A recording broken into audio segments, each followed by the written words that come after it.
Hi friends, எல்லாருக்கும் வணக்கம். இன்றைக்கி என்ன வீடியோ பார்க்க போகிறோம் அப்படின்னா, கிராம் ரேட் வந்து 400 இருக்கும் போது வந்து சில்வரில் வந்து நாங்கள் பர்ச்சேஸ் பண்ணியிருந்தோம். அந்த சில்வர் வந்து இப்போ வந்து வேஸ்ட்டாக போயிடுமாக்கா?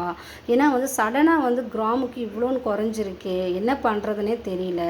நான் இன்வெஸ்ட்மெண்ட் பண்ணது வந்து வேஸ்ட்டாக போயிடுச்சு அப்படின்ற மாதிரி வந்து கமெண்ட் செக்ஷனில் வந்து ரொம்பவே வந்து ஃபீலிங்காக சொல்கிறீங்க.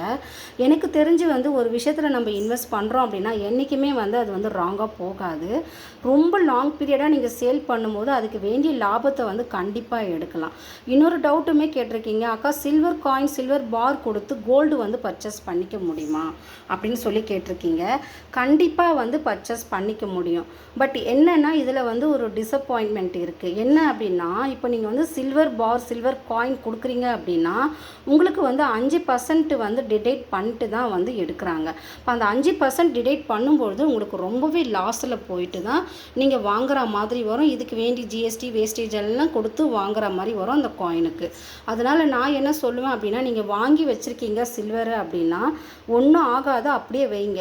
எப்படி கோல்டு ரேட்டு வந்து கண்டிப்பாக வந்து இந்த போரெல்லாம் முடிஞ்ச பிறகு ஏற தான் போகுது, இப்போ ஏறிட்டு தான் இருக்குது. அதே மாதிரி சில்வருடைய ரேட்டுமே வந்து பீட்டில் போகும். கண்டிப்பாக வந்து எல்லாருக்குமே வந்து ஒரு நல்ல குட் நியூஸும் கிடைக்கும். அதனால் வந்து அப்படியே வச்சுருங்க.